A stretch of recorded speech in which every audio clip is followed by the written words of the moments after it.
नमस्कार विद्यार्थी मित्रांनो, मी भाग्यश्री प्रधान आणि तुम्ही पाहतात Marathi GK answer and question. मित्रांनो, आजचा आपला टॉपिक आहे तलाठी भरती 2026 साठी सराव प्रश्नपत्रिकाचा आपण व्हिडिओ नंबर 5 घेत आहोत। कारण लक्षात असू द्या, तुम्हाला जर 2026 ची तलाठी भरती क्रॅक करायची असेल, ग्राम महसूल अधिकारी होण्याचे तुमचे जर स्वप्न असेल, तर ही परीक्षा MPSC घेत आहेत आणि मागील MPSCने घेतलेले सर्व प्रश्नपत्रिकांचे जनरल नॉलेजचे प्रश्न तुम्हाला पाहणं खूप गरजेचं आहे। त्यानुसार तुम्हाला अभ्यास करणं खूप गरजेचं आहे आणि प्रत्येक व्हिडिओ हे पाहणं ही खूप महत्त्वाचे असणार आहे। चला तर सुरुवात करूया। आजचा टॉपिक आहे नंबर 5, आपला व्हिडिओ नंबर 5। आतापर्यंत आपण 4 प्रश्नपत्रिकांच्या सर्व सामान्य ज्ञानावर आधारित प्रश्न आणि उत्तरे घेतले आहेत। आता रत्नागिरी 2014 प्रश्नपत्रिकेचे सामान्य ज्ञान घेणार आहोत। टोटल 27 प्रश्न आहेत। चला सुरुवात करूया। तुम्हाला या पाठीमागील व्हिडिओमध्ये प्रश्न दिला होता, कमेंट करून सांगायचं होतं। पाठीमागच्या व्हिडिओमधील प्रश्न होता, तुम्हाला त्याचं उत्तर कमेंट करून सांगायचं होतं। प्रश्न काय होता? भारताच्या स्वातंत्र्याचा कायदा ब्रिटिशांनी कधी मंजूर केला? काय होता? भारताच्या स्वातंत्र्याचा कायदा ब्रिटिशांनी कधी मंजूर केला? तर याचं उत्तर आहे पर्याय क्रमांक बी, 18 जुलै 1947 साली। काय उत्तर आहे? पर्याय क्रमांक बी, 18 जुलै 1947 साली भारताच्या स्वातंत्र्याचा कायदा ब्रिटिशांनी मंजूर केला। पुढचा प्रश्न घेऊयात।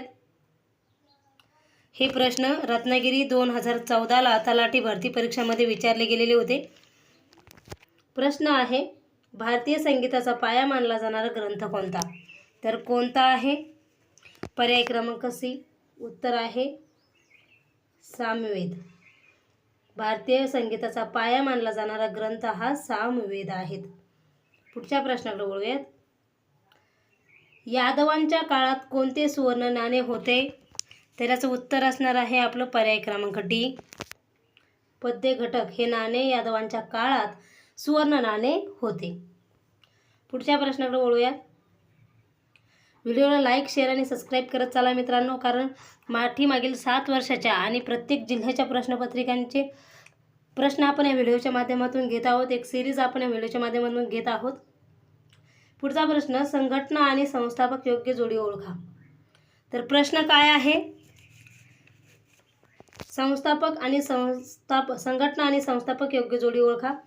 तुमच्यासाठी पर्याय आहे आझाद सेना कोतवाल, आझाद रेडिओ जव्हेरी, तुफान सेना पाटील, लाल सेना आवारी। तर याचं उत्तर असणार आहे करेक्ट तुमचंवालं, संघटना आणि संस्थापकची योग्य जोडी असणार आहे पर्याय क्रमांक ए, आझाद सेना आणि कोतवाल, पर्याय क्रमांक ए।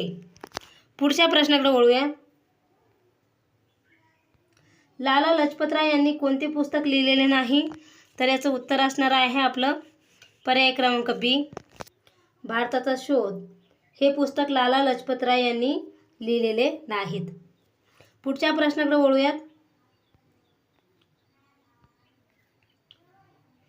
1930 साली स्वातंत्र्य मुस्लिम राष्ट्राचा विचार कोणी मांडला? तर याचं उत्तर असणार आहे आपलं पर्याय क्रमांक ए, इक्बाल, पर्याय क्रमांक ए, इक्बाल यांनी 1930 साली स्वातंत्र्य मुस्लिम राष्ट्राचा विचार मांडला होता। कोणी? इक्बाल यांनी। पुढच्या प्रश्नाकडे वळूयात। 1950 पूर्वी 26 जानेवारी कोणता दिन म्हणून साजरा केला जाईल? तर याचं उत्तर असणार आहे आपलं पर्याय क्रमांक डी, स्वराज्य म्हणून 1950 साली स्वराज्य म्हणून दिन साजरा केला जातो। पर्याय क्रमांक तुमचं उत्तर असणार आहे डी। पुढच्या प्रश्नाकडे वळूयात। महानगरपालिका निवडणूक लढण्यासाठी किमान वय किती असावे? तर याचं उत्तर असणार आहे पर्याय क्रमांक सी, 21 वर्ष असायला हवे। किती? महानगरपालिका निवडणूक लढण्यासाठी किमान तुमचे वय हे 21 वर्ष असावे। लक्षात असू द्या, हे जे प्रश्न येत आहेत हे तलाठी यांच्या कामामधील विचारण्यात आलेले आहेत। खूप सारे प्रश्न आहेत, ह्याचे उत्तर आपण मनानेही देऊ शकतो अभ्यास न करता। पुढचा प्रश्न आहे, विधेयक मंजूर करण्याचा अंतिम अधिकार कोणाला असतो? तर याचं उत्तर आहे पर्याय क्रमांक बी. राज्यपाल यांना विधेयक मंजूर करण्याचा अंतिम अधिकार असतो. कोणाला असतो? राज्यपाल यांना. हे प्रश्न असे आहेत मित्रांनो, या प्रश्नांचं उत्तर आपल्याला अगोदरच माहीत असतं. इतके मस्त प्रश्न आहेत, फक्त तलाठी भरतीला टॉपमध्ये प्रश्न असतात. पुढचा प्रश्न आहे, सभागृह आणि सदस्य संख्या योग्य जोडी ओळखा. तर याचं उत्तर आहे पर्याय क्रमांक सी, 543.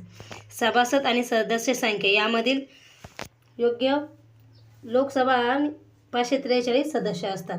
पुढच्या प्रश्नाकडे वळूयात. 2021 कामगार दिन रविवार असल्यास 2023चा आरंभ कधी होईल? तर याचं उत्तर आहे पर्याय क्रमांक बी, मंगळवार या दिवशी.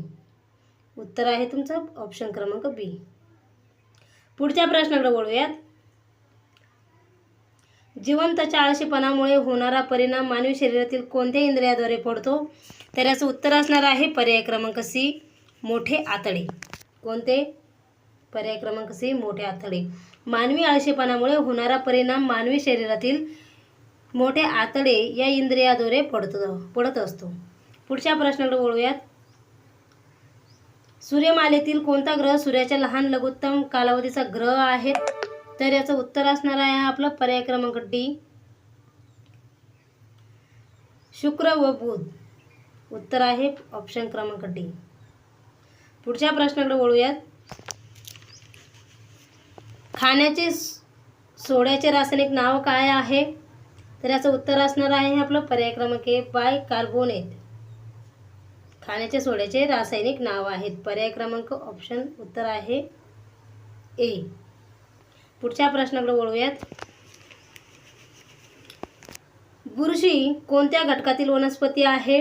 तर याचं उत्तर आहे मृतोपजीवी या घटकातील वनस्पती आहे. बुरशी ही मृतोपजीवी या घटकातील वनस्पती आहेत. उत्तर आहे पर्याय क्रमांक डी. पुढचा प्रश्न घेऊयात. उपराष्ट्रपती व राष्ट्रपती ही दोन्ही पदे भूषवणारी व्यक्ती कोण? तर याचं उत्तर आहे पर्याय क्रमांक डी, आर व्यंजक्रमण. हे राष्ट्रपती व उपराष्ट्रपती हे दोन्ही पदे भूषवणारी व्यक्ती आहे. तुमचं उत्तर आहे पर्याय क्रमांक डी. पुढच्या प्रश्नाकडे वळूयात. मुलींसाठी मोफत प्रवास योजना कोणती आहे? तर याचं उत्तर आहे पर्याय क्रमांक बी, अहिल्याबाई होळकर ही मुलींसाठी मोफत प्रवासी योजना आहे. तुमचं उत्तर आहे पर्याय क्रमांक बी. पुढच्या प्रश्नाकडे वळूयात. भारतात टू राईट रिजेक्टची मागणी सर्वप्रथम कोणी केली? तर याचं उत्तर असणार आहे पर्याय क्रमांक सी, जयप्रकाश नारायण यांनी भारतात राईट टू रिजेक्टची मागणी सर्वात प्रथम केली आहे. तुमचं उत्तर आहे पर्याय क्रमांक सी.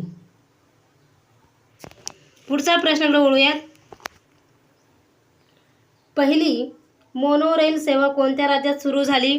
तर याचं उत्तर असणार आहे तुमचा पर्याय क्रमांक बी, मुंबई या ठिकाणी पहिली मोनोरेल सेवा सुरू करण्यात आली. उत्तर आहे तुमचा पर्याय क्रमांक बी. पुढच्या प्रश्नाकडे वळूयात. नाबार्डचे मुख्यालय कोठे आहे? तर याचं उत्तर आहे पर्याय क्रमांक बी, मुंबई या ठिकाणी नाबार्डचे मुख्यालय आहे. कुठे? मुंबई या ठिकाणी. उत्तर असणार आहे तुमचं पर्याय क्रमांक बी. पुढच्या प्रश्नाकडे वळूयात. डेहराडून येथे कोणती संस्था आहे? तर याचं उत्तर आहे तुमचं पर्याय क्रमांक डी, वन संशोधन संस्था ही डेहराडून या ठिकाणी आहेत. तुमचं उत्तर आहे पर्याय क्रमांक डी. मित्रांनो, व्हिडिओला लाईक, शेअर आणि सबस्क्राईब नक्की करत चाला, कारण रोज आपण नवीन नवीन व्हिडिओ घेणार आहोत. मागील वर्षाचे 7 वर्षाची प्रश्नपत्रिका MPSC पॅटर्ननुसार, TCS आणि IBPS पॅटर्ननुसार ह्या सगळ्या परीक्षांचे विश्लेषण आपण या व्हिडिओच्या माध्यमातून पाहणार आहोत. पुढचा प्रश्न आहे, गरजा जय जयकार कवितेचे कवी कोण आहेत? तर याचं उत्तर असणार आहे आपलं पर्याय क्रमांक सी, कुसुमाग्रज हे जय जयकार गरजा जय जयकार या कवितेचे कवी आहेत. तुमचं उत्तर असणार आहे पर्याय क्रमांक सी. पुढच्या प्रश्नाकडे वळूयात. नेपाळ देशाला कोणत्या राज्याची सीमा संलग्न नाही? तर याचं उत्तर असणार आहे नेपाळ या देशाला कोणत्या राज्याची सीमा संलग्न नाही? तर याचं उत्तर असणार आहे पर्याय क्रमांक बी, हिमाचल प्रदेश या राज्याची सीमा संलग्न नाही विचारलंय का? नाही, हिमाचल राज्याची संलग्न सीमा नाहीत. पुढच्या प्रश्नाकडे वळूया आपण. भुईकोट किल्ला कोणता? तर याचं उत्तर असणार आहे पर्याय क्रमांक सी, नळदुर्ग हा भुईकोट किल्ला आहे. तुमचं उत्तर आहे पर्याय क्रमांक सी. भुईकोट किल्ला हा नळदुर्ग किल्ला आहे. पुढच्या प्रश्नाकडे वळूयात.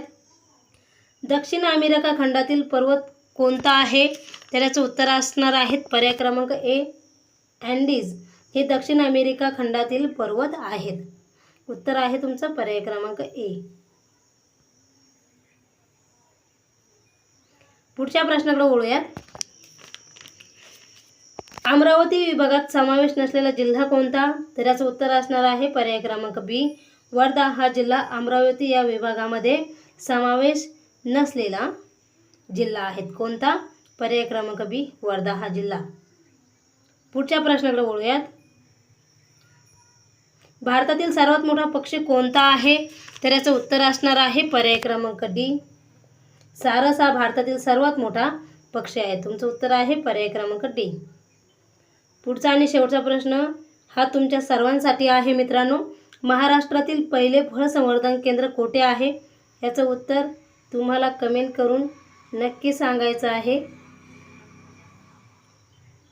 प्रश्न आहे महाराष्ट्रातील पहिले फळ संवर्धन केंद्र कोठे आहे? तर तुमच्यासाठी ऑप्शन आहे नागपूर, रत्नागिरी, जळगाव आणि नाशिक. या चारपैकी तुम्हाला योग्य उत्तर कमेंट करून सांगायचं आहे. पाहूयात तुमचा अभ्यास किती झालेला आहे ते. मित्रांनो, व्हिडिओ शेवटपर्यंत पाहिल्याबद्दल तुमचे सर्वांचे मनपूर्वक धन्यवाद. व्हिडिओला लाईक करा, शेअर करा आणि आपल्या चॅनलला सबस्क्राईब नक्की करा. इथेच थांबूया. धन्यवाद.